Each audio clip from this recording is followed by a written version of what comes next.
Assalamualaikum warahmatullahi wabarakatuh. Selamat pagi, selamat siang, selamat sore, dan juga selamat malam. Nah, perkenalkan nama saya Teguh Maulana Iqbal Hairi. Saya dari Universitas Dharma Persada dengan NIM 2023-230017. Nah, pada kesempatan kali ini saya akan mempresentasikan sebuah jurnal penelitian yang berjudul AI Experiments in Education and AI-Driven Randomized Controlled Trial for Higher Educational Research. Nah, teman-teman, di jurnal ini membahas sebuah pendekatan yang cukup baru dan menarik, yaitu bagaimana kecerdasan buatan dapat digunakan bukan hanya sebagai alat bantu pembelajaran, tetapi juga bisa sebagai pelaksana utama dalam sebuah eksperimen ilmiah, khususnya dalam penelitian pendidikan tinggi. Nah, sebagaimana yang sudah kita ketahui ya, penelitian pendidikan, terutama yang menggunakan metode Randomized Control Trial atau RCT ini, sering dianggap sebagai gold standard dalam penelitian empiris. Namun, di sisi lain, metode ini dikenal juga rumit, mahal, memakan waktu, karena membutuhkan banyak sumber daya manusia, proses randomisasi yang ketat, serta pengumpulan dan analisis data dalam skala besar. Melalui jurnal ini, para peneliti mencoba menjawab sebuah pertanyaan yang mendasar. Apakah kecerdasan buatan mampu menjalankan proses eksperimen ilmiah secara mandiri, objektif, dan tetap valid secara metodologis? Nah, untuk menjawab pertanyaan tersebut, di video ini kami akan memperkenalkan sebuah sistem chatbot berbasis AI bernama Seed A yang dirancang untuk merekrut partisipan, melakukan randomisasi double blind, melakukan wawancara berbasis teks, serta mengumpulkan proses data, hingga membantu analisis hasil eksperimen. Yang menarik, seluruh proses ini dilakukan tanpa intervensi langsung dari manusia dan diuji lebih dari 1.000 partisipan. Sehingga penelitian ini tidak hanya bersifat konseptual, tetapi juga memiliki bukti empiris yang kuat. Dalam proses presentasi ini, saya, Iqbal Hairi, akan membahas latar belakang yang mendorong masalah penelitian ini, teknologi dan konsep penelitian yang digunakan, lalu metode dan desain eksperimen AI-driven RCT ini, serta hasil evaluasi penelitian, dan diakhiri dengan ide pengembangan dan kesimpulan. Nah, harapannya setelah presentasi ini, kita tuh dapat memperoleh gambaran yang lebih jelas mengenai potensi dan batasan penggunaan AI dalam penelitian pendidikan, serta gimana pendekatan ini dapat membuka peluang baru dalam dunia riset di masa depan. Tanpa basa-basi lagi, mari kita langsung masuk ke slide pertamanya. Oke, di slide pertama ini ada latar belakang riset. Nah, yang pertama, penelitian pendidikan tradisional membutuhkan banyak tenaga, biaya, dan waktu. Nah, RCT tradisional ini sering memerlukan tim lapangan seperti rekruter, pewawancara, operator, randomisasi, pengelolaan data, serta infrastruktur interview seperti ruang, jadwal, supervisi. Nah, untuk di banyak lokasi atau dengan sampel yang lebih besar, biaya dan koordinasi melonjak. Dalam video, beri contoh what the fuck. Yang pertama ada latar belakang riset, yaitu ada penelitian pendidikan tradisional membutuhkan banyak tenaga, biaya, dan juga waktu. Nah, penelitian pendidikan khususnya yang menggunakan metode eksperimen RCT ini secara tradisional memerlukan sumber daya yang sangat besar. Peneliti juga harus merekrut peserta, mengatur jadwal wawancara, terus juga melakukan randomisasi secara manual, serta mengumpulkan dan membersihkan data satu persatu. Dalam konteks pendidikan yang tinggi ini menjadi semakin kompleks karena jumlah responden yang ideal biasanya mencapai ratusan bahkan ribuan orang. Sebagai contoh, jika peneliti ingin mengetahui faktor apa saja yang mempengaruhi pilihan mahasiswa terhadap universitas, maka peneliti harus mewawancarai banyak mahasiswa dengan pertanyaan yang sama secara konsisten. Nah, proses ini tuh memakan waktu berbulan-bulan dan biaya yang tidak sedikit. Jurnal ini juga melihat permasalahan tersebut sebagai hambatan utama dalam pengembangan riset pendidikan yang berskala besar. Lalu, RCT sulit dilakukan karena perlu menjaga objektivitas dan randomisasi ketat. Nah, Randomized Control Trial atau RCT ini menuntut randomisasi yang benar-benar acak dan perlakuan yang konsisten antar kelompok. Dalam praktiknya, ketika manusia terlibat langsung dalam proses ini, selalu ada potensi bias, baik disengaja maupun tidak. Nah, misalnya pewawancara ini bisa sadar mempengaruhi jawaban responden melalui intonasi suara, bahasa tubuh, atau cara bertanya. Nah, di dalam jurnal ini, penulis juga menyoroti bahwa menjaga kondisi double blind ini dalam penelitian pendidikan sangat sulit karena peneliti sering kali tahu siapa yang berada di kelompok kontrol dan eksperimen. Nah, AI ini ditawarkan sebagai solusi karena sistem dapat menjalankan randomisasi dan interaksi dengan peserta tanpa mengetahui atau memedulikan latar belakang individu, sehingga objektivitas lebih terjaga. Lalu ada perkembangan AI membuka peluang optimisasi pengumpulan data. Nah, kemajuan AI ini khususnya di bidang natural language processing memungkinkan sistem untuk melakukan wawancara berbasis teks secara mandiri. AI ini juga dapat mengajukan pertanyaan, memahami jawaban bebas dari peserta, serta mengelolanya menjadi data yang siap dianalisis. Dalam penelitian ini, chatbot bernama Sid&E digunakan untuk melakukan semua tahapan tersebut.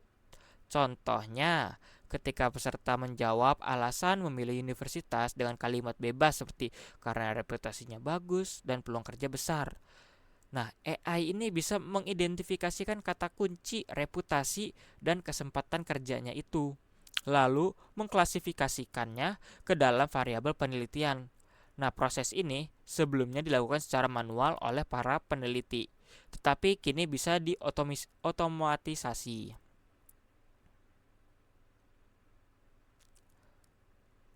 Oke, lalu selanjutnya di slide selanjutnya itu ada teknologi atau istilah penting. Nah, ada AI Randomized Control Trial.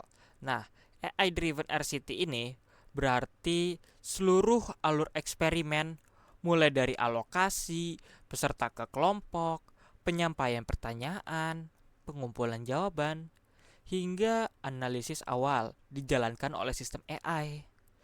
Nah, di dalam jurnal ini, Sid&E bertindak sebagai asisten peneliti yang bekerja tanpa intervensi dari manusia. Nah, contohnya ketika 1193 peserta mengikuti eksperimen AI secara otomatis, itu menentukan siapa yang masuk kelompok kontrol dan siapa yang menerima perlakuan tertentu. Peneliti tidak mengetahui pembagian ini secara langsung, sehingga prinsip double blind tetap terjaga. Lalu ada Natural Language Processing atau NLP. Nah, NLP ini memungkinkan AI memahami bahasa manusia dalam bentuk teks. Dalam bentuk konteks penelitian ini, NLP ini digunakan untuk memproses jawaban terbuka dari peserta. Jawaban yang awalnya bersifat naratif kemudian diubah menjadi data terstruktur yang dapat dianalisis secara statistik. Misalnya, jika seorang mahasiswa menuliskan alasan memilih universitas karena biaya kuliahnya yang terjangkau dan lokasinya dekat rumah. Nah, NLP ini membantu sistem mengenali dua faktor berbeda, yaitu ada biaya dan lokasi. Tanpa NLP ini, jawaban seperti ini tuh sulit dianalisis dalam jumlah yang besar. Lalu, Confirmatory Feedback Loop atau CFL. Nah, CFL ini adalah mekanisme di mana AI meminta klarifikasi ketika jawaban peserta ambigu. Jika peserta mungkin menjawab mungkin karena fasilitas, AI ini dapat menindaklanjuti dengan pertanyaan tambahan seperti fasilitas apa yang Anda maksud. Hal ini meningkatkan kualitas dan ketepatan datanya. Nah, dalam praktik penelitian manual, klarifikasi seperti ini bergantung pada keterampilan pewawancara. Dengan AI, proses klarifikasi dilakukan secara konsisten untuk semua peserta. Lalu ada fuzzy matching. Nah, fuzzy matching ini digunakan untuk menyamarkan variasi kata atau frasa yang memiliki makna serupa. Misalnya, kampus, universitas, dan institusi pendidikan. Nah, itu tuh dianggap sebagai konsep yang sama. Teknik yang membantu mencegah data terfragmentasi akibat perbedaan istilah. Lalu selanjutnya masuk ke permasalahan riset. Nah, yang pertama itu ada eksperimental pendidikan skala besar biasanya rumit, mahal, dan rentan bias. Nah, RCT tradisional pada pendidikan menuntut banyak langkah logistik, menyusun instrumen, merekrut responden, melakukan sesi wawancara tatap muka atau survei terstruktur, melakukan randomisasi juga, serta mengawasi pelaksanaan perlakuan atau treatment agar seragam. Nah, semua itu memerlukan staf, sarana, dan waktu, sehingga biayanya cepat membengkak terutama ketika target sampel ratusan sampai ribuan orang. Nah, selain itu, karena banyaknya aspek yang dikelola manusia, ada ruang untuk bias. Misalnya, pewawancara yang memberi petunjuk tak sadar atau seleksi peserta yang tidak sepenuhnya acak. Dalam jurnal SID-E, penulis menyoroti masalah ini sebagai motivator utama. Mereka ingin membuktikan apakah AI dapat mengurangi beban biaya atau tenaga dan sekaligus menurunkan potensi bias manusia. Contohnya, dibandingkan RCT manual yang perlu beberapa bulan di lapangan, penggunaan AI untuk rekrutmen dan wawancara online memungkinkan pengumpulan data dari 1.193 peserta hanya dalam hitungan minggu, sehingga biaya dan waktu turun signifikan. Lalu selanjutnya, ada randomisasi manual dapat menyebabkan kesalahan dan ketidakseimbangan sampel. Dalam randomisasi manual, kesalahan bisa saja muncul saat prosedur acak tidak diikuti dengan ketat. Misalnya, urutan pendaftaran berpengaruh atau saat manusia menyesuaikan alokasi karena kendala praktis.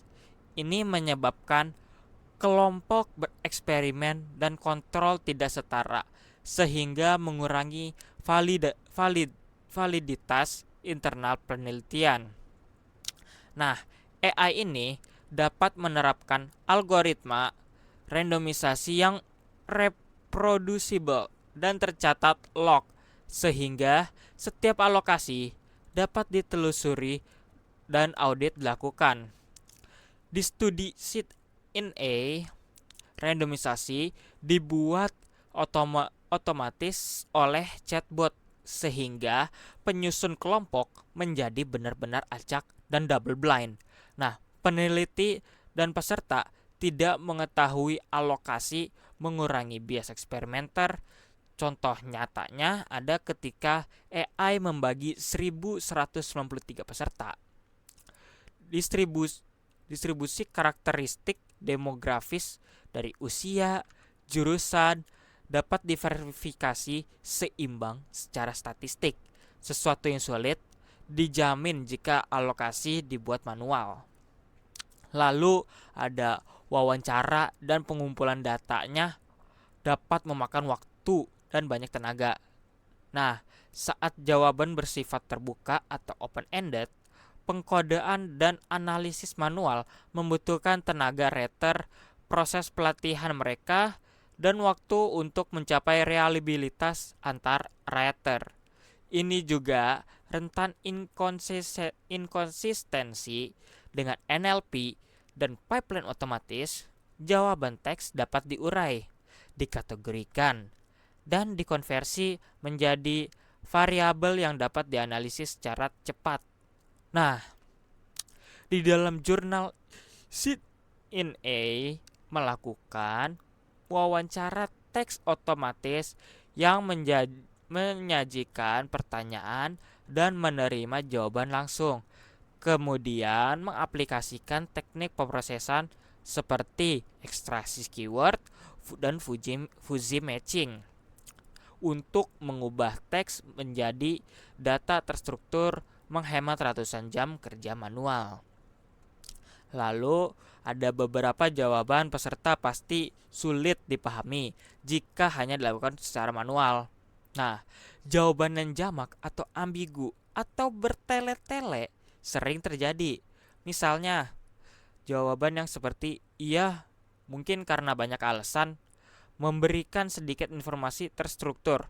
Disinilah mekanisme confirmatory feedback loop atau CFL oleh AI berguna. AI ini menindaklanjuti jawaban yang ambigu dengan pertanyaan klarifikasi sehingga data menjadi lebih bermakna. Contoh kasusnya, jika peserta menulis mungkin karena lokasi, nah AI ini akan menanyakan apakah yang Anda maksud dengan dekat keluarga, dekat ke tempat kerja, atau dekat ke fasilitas kampus. Nah, pertanyaan lanjutan ini meningkatkan kualitas data dan membuat hasil analisis lebih valid lagi. Selanjutnya di slide ini ada kontribusi utama riset. Nah, yang pertama, membuktikan bahwa AI dapat melakukan seluruh tanpa tahapan RCT secara mandiri. Nah, kontribusi utama adalah proof of concept. Nah, AI ini tidak hanya membantu beberapa tugas kecil, tetapi bisa menjalankan alur RCT secara lengkap dari rekrutmen, randomisasi, perlakuan, wawancara, hingga pengolahan data awal data. Nah, ini menandai pergeseran metodologis secara praktis ketika AI menjalankan eksperimen penuh. Penelitian bisa fokus pada desain hipotesis, pemantauan etika, dan interpretasi hasil, bukan pada eksekusi manual. Dalam studi SIT-A, memfasilitasi seluruh rangkaian ini pada 1.193 peserta. Ini bukan studi kecil, sehingga argumen tentang kelayakan AI menjadi meyakinkan. Lalu mampu mengelola sampel besar 1.193 peserta dengan efisiensi tinggi. Nah, skalabilitas adalah keuntungan besar. Pengelolaan ratusan hingga ribuan peserta tradisional memerlukan tim yang sangat besar. AI dan dengan adanya AI ini memungkinkan paralelisasi wawancara, bahkan ribuan sesi simultan, pencatatan otomatis, dan analisis instan.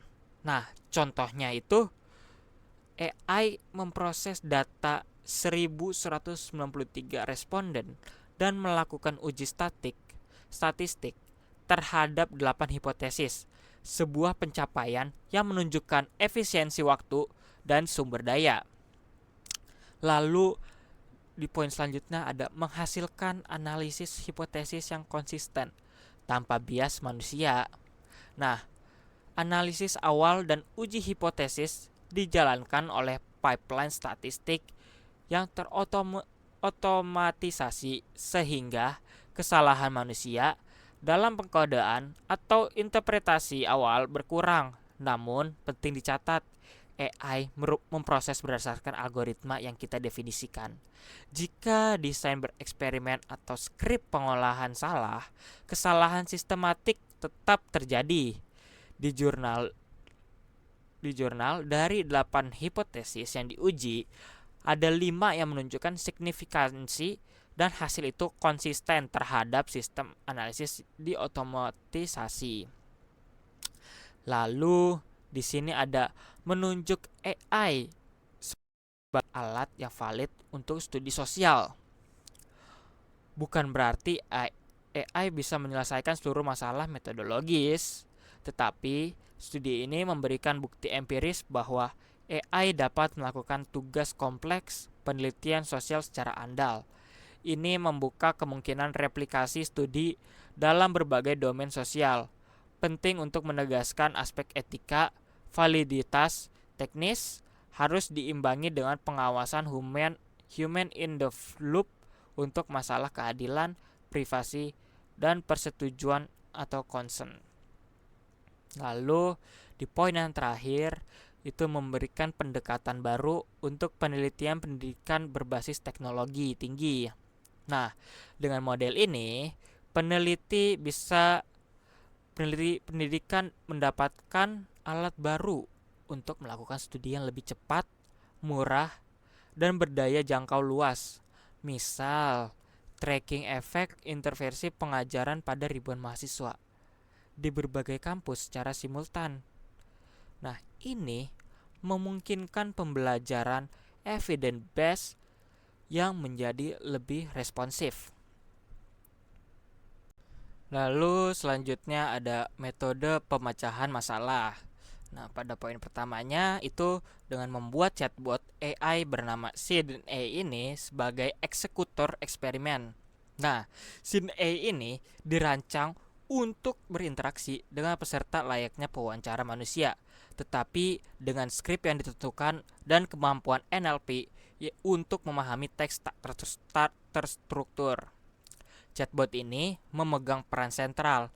Ia merekrut, mengkonfirmasi persetujuan atau consent, menyampaikan instruksi eksperimen, mengajukan pertanyaan, menindaklanjuti jawaban yang ambigu, dan menyimpan log interaksi.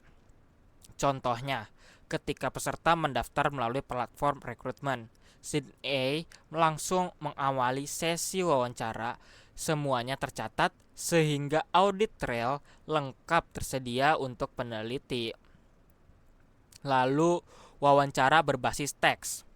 Nah, penjelasan yang alih-alih wawancara tatap muka atau survei kertas, penggunaan teks memungkinkan pengumpulan data asinkron atau peserta dapat menjawab kapanpun, dan paralelisasi. Nah, ini tuh menurunkan hambatan partisipasi dan menambah skalabilitas.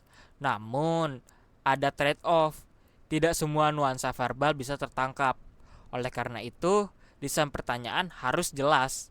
Dalam jurnal, teks menjadi sumber utama data kualitatif atau jawaban open-ended yang kemudian diolah melalui NLP ini. Selanjutnya ada validasi jawaban peserta. Validasi berarti Sydney tidak sekedar menerima jawaban, tetapi melakukan konfirmasi bila perlu CFL. Teknik ini meningkatkan keakuratan kategori jawaban sehingga analisis kuantitatif menjadi lebih dapat diandalkan. Contohnya, jika jawabannya menyatakan faktor X dan Y. Nah, AI ini bisa menanyakan rincian atau meminta peserta memilih prioritasnya sebagai pengkodaan menjadi lebih bermanfaat untuk uji hipotesis. Selanjutnya, randomisasi double blind. Nah, randomisasi double blind ini memastikan peserta tidak tahu perlakuan mereka dan peneliti juga tidak mengetahui alokasi data yang dikumpulkan. Nah, Sydney ini mengeksekusi randomisasi oleh sistem sehingga bias bereksperimental minimal. Ini juga membantu mencegah different treatment atau perlakuan berbeda yang tak sengaja diberikan oleh peneliti. Dalam studi ini, prosedur meningkatkan kredibilitas klaim sebab akibat. Selanjutnya, pengumpulan data terstruktur dan tidak terstruktur. Nah, data terstruktur itu misalnya pilihan ganda, umur, jurusan, langsung siap dianalisis. Data tidak terstruktur itu berarti narasi jawaban, memerlukan NLP untuk diekstraksi menjadi fitur keyword dan entitas. Nah, gabungan keduanya ini memberikan pandangan kuantitatif dan kualitatif yang kaya. Contohnya, jawaban open-ended yang disebutkan peserta tentang lokasi diubah menjadi variabel kategorikal lokasi dekat keluarga atau biaya hidup atau transportasi, sehingga dapat dianalisis bersama variabel demografis. Selanjutnya, pengujian 8 hipotesis berdasarkan variabel pilihan universitas. Nah, jurnal merancang 8 hipotesis terkait faktor-faktor yang mempengaruhi keputusan mahasiswa memilih universitas. Misalnya, reputasi, biaya, kesempatan kerja, lokasi, atau fleksibilitas program, dan lain-lain. Nah, dengan pipeline AI, setiap hipotesis diuji secara statistik. Misalnya, uji non-promatrik. Nah, pada sampel besar, hasilnya 5 hipotesis terbukti signifikan. Ini memberi wawasan empiris baru yang lebih andal karena ukuran sampel besar dan konsistensi pelaksanaan. Lalu selanjutnya ada looping system, menerima data, mengevaluasi, lalu memperbaiki model. Nah, ini menggambarkan sifat adaptif.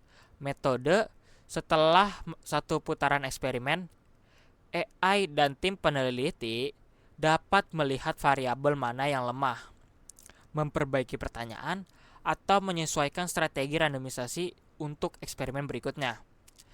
Bisa dibilang juga AI ini memungkinkan desain eksperimen iteratif yang efisien, mirip A/B testing, berulang di engineering tetapi diterapkan pada riset sosial.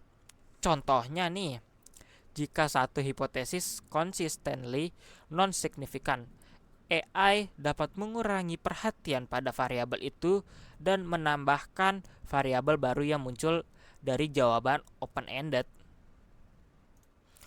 Selanjutnya di slide evaluasi. Total peserta 1.193 orang dari berbagai latar belakang.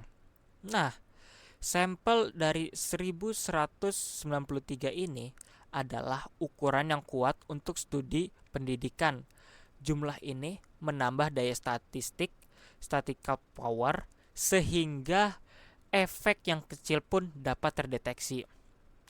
Kekuatan sampel tinggi mengurangi kemungkinan false negative atau type 2 error dan memberikan keteguhan pada generalisasi dalam batasan populasi yang diuji. Penting juga dicatat heterogenitas latar belakang. Peserta ini memungkinkan analisis subgrup, misalnya menurut negara, jurusan, lalu memberikan insight yang lebih kaya. Selanjutnya, AI menjamin double blind randomization sehingga bebas bias peneliti. Dengan double blind yang dikelola oleh AI, tidak ada intervensi manusia yang dapat merusak keseimbangan alokasi ini.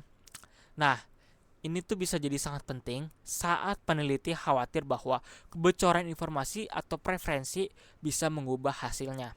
Namun, perlu dicatat bahwa bebas bias peneliti bukan berarti bebas semua bias.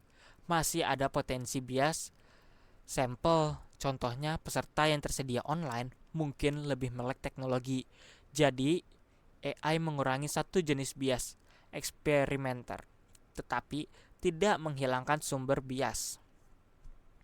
Selanjutnya, AI mampu menjalankan wawancara dan klarifikasi secara otomatis.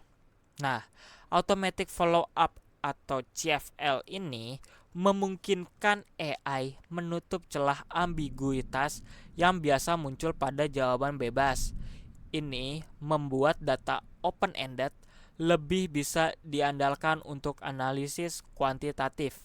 Contoh praktisnya itu ketika responden menyebutkan fasilitas sebagai alasan.